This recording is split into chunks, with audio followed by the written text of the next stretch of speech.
Spoke with one legal observer tonight who was detained. Orko Manna shares his message and the response from Governor Steve Sisolak.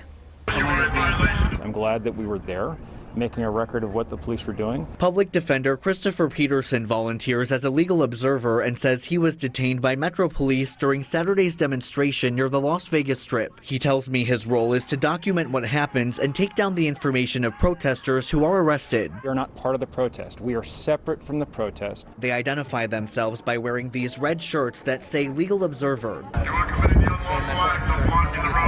But as Saturday's protest turned tense, Peterson tells me he was caught in the chaos. He says he used a marked crosswalk when approaching a police line near Russell Road, and officers allowed him to pass through to the sidewalk. But things escalated just moments later. 2 to 3 officers came up from behind and detained me, pulled me back behind the line, and held me there. I was surprised to be detained at the time that I was detained. He was released with a citation saying he was intentionally obstructing the roadway. The Las Vegas chapter of the National Lawyers Guild says 6 total legal observers were detained. 2 of them were taken to CCDC. It's outrageous for the Las Vegas Metropolitan Police Department to be arresting legal observers. Attorney Lisa Rasmussen, who represents some of the detained legal observers, calls Metro's actions improper. They were obstructing a roadway, but I can also tell you that they were all in the sidewalk.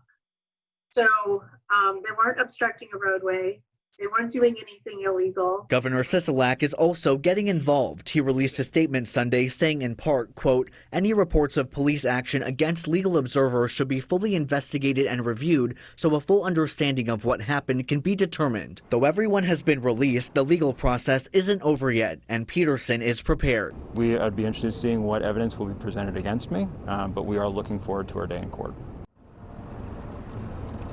We're told Saturday night's protest here on the Las Vegas Strip was the first time Metro Police detained legal observers. We reached out to Metro for a statement about what happened, but we haven't heard back from them yet. Reporting live on the Las Vegas Strip tonight, Orko Manna, 8 News Now.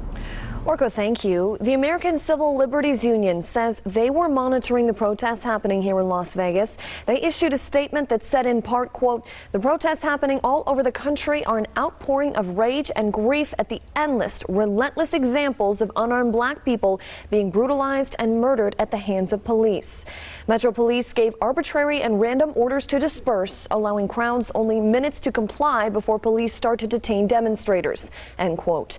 You can read the full statement on our website. That's 8newsnow.com.